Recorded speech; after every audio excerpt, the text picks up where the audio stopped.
For decades, the United States Navy has ruled the waves in the Pacific. They were the undisputed titan, confident that no one could truly challenge their carrier fleets. But that long era of American certainty, it's coming to an end. After years of struggling with a massive tech gap, China has just fixed its single biggest military weakness. Its top carrier fighter, the J-15T, now has the one piece of tech it was always missing: a powerful, reliable, and, most importantly, domestically built engine. This isn't just some minor tweak. It's a fundamental shift in naval power. This leap means Beijing's newest jets can launch from their most advanced aircraft carriers, loaded with a full arsenal of carrier-killer missiles, completely redrawing the map of power in the 21st century. So, how did China finally crack the engine problem after decades of embarrassing setbacks? And what does it mean for the fragile balance of power in the Pacific? We're going to break it all down. The Achilles heel, China's engine problem. To really get how huge this is, we have to look back at China's long and frustrating history with jet engines. If you want to be a superpower, building your own high-performance jet engines isn't just about national pride. It's the key to military independence. For China, this one thing has been a persistent, humbling Achilles heel for decades.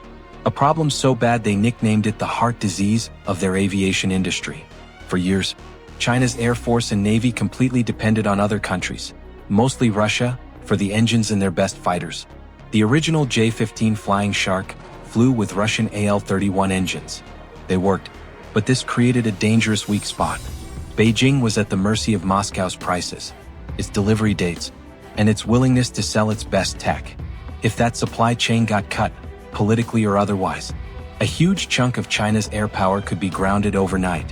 It wasn't for a lack of trying. China poured billions into reverse engineering Russian designs. Their first big push was the WS-10 or Taihang engine program, which started back in the late 1980s. But the process was painfully slow. Early versions of the WS-10 were notoriously unreliable and underpowered. They burned out faster than Western or Russian engines. Stories of engine failures were common. Pilots didn't trust the homegrown tech. Even the J-20 stealth fighter had to start with Russian engines because the domestic ones weren't ready. This problem had real consequences. China's first two carriers, the Liaoning and the Shandong, used ski jump ramps. That design means the jet has to launch using only its own engine power. If the engine isn't strong enough, the plane can't take off with both a full fuel tank and heavy weapons.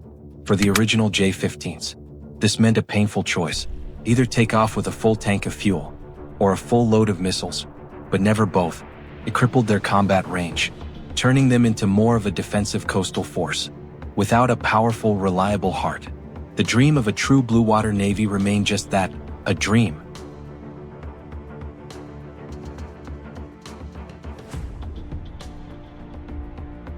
The turning point, the rise of the Taihang. Every big tech story has a turning point. For China's jet engine program, that moment was the perfection of the WS-10B Taihang engine. It wasn't an overnight success. It was a relentless, state-funded push. The WS-10B is a major leap from its troubled ancestors. With a thrust of around 31,500 pounds, it outperforms the Russian AL-31 engine it replaces. That power brings better speed, faster climb, and a real edge in a dogfight. But the real magic is in advanced materials. Jet engines face brutal temperatures and pressures. China's breakthrough came in creating single-crystal turbine blades. These blades can handle extreme heat and cool down faster, making them both tougher and more efficient. The WS-10B was built to survive the harsh environment of carrier aviation, salty sea air, stressful landings, and repeated catapult launches.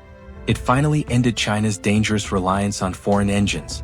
Reports suggest China has stopped relying on Russia for its fighter engines, a massive strategic milestone.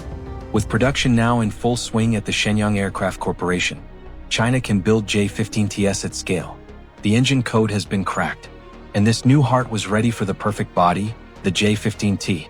Section 3, the perfect platform, forging the J-15T Flying Shark. With a powerful homegrown engine, China could finally build the jet it always wanted. The J-15T is nothing like its predecessor. It's designed from the ground up to unleash full naval power. Its biggest upgrade: it's built for Catabar, catapult-assisted takeoff but arrested recovery. China's newest carrier, the Fujian, uses this system. It has an electromagnetic aircraft launch system, EMALS. No ski ramp, just a violent launch, allowing heavier payloads and more fuel. The J-15T's airframe is reinforced. It has stronger landing gear and a launch bar on its nose wheel, all tailored for EMALS launches. But the upgrades don't stop there. The J-15T is equipped with an AESA radar, the same radar tech used in F-35s and Super Hornets. It scans faster, tracks more targets, and resists jamming. The cockpit has a modern HUD and infrared tracking, which detects enemy jets by heat signature. The jet carries the agile PL-10 missile for close combat, and the long-range PL-15 missile, with an estimated range of 300 kilometers. It can target U.S. tankers and radar planes from far beyond fighter escort range. Add in advanced composites that lighten the airframe, and the J-15T becomes a lethal, sea-based multi-role jet. No more compromises, just capability.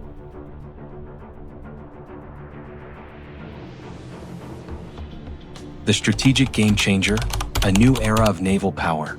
The J-15T and the Fujian carrier together mark a strategic revolution. For the first time, China has a carrier strike group rivaling the US. The Fujian's flat deck and EMALS mean more planes can launch faster.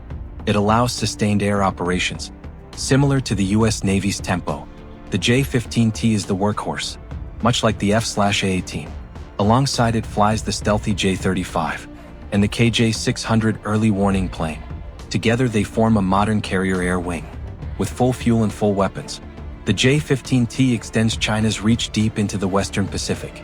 Combined with the PL-15 missile, it creates a massive keep-out zone, challenging any opposing force. This is more than just new hardware. It's proof of China's growing tech independence. Jet engines, radars, catapults, all made in China. Only one other country has done this before, the US. The J-15T doesn't make US carriers obsolete, but it narrows the gap. Fast. The Flying Shark has its heart, and it's ready to hunt in deep waters. From relying on Russian engines to launching advanced fighters from catapult carriers, China has come a long way. The J-15T, powered by the W-10B, turns China's carriers into real war-fighting platforms. The Pacific strategic map is changing. Uncontested dominance is over. A new great power competition has begun. If you found this breakdown useful, hit the like button, subscribe, and turn on notifications for more analysis on the tech that's shaping our world. Tell us in the comments, how will the J-15T change naval warfare? Thanks for watching.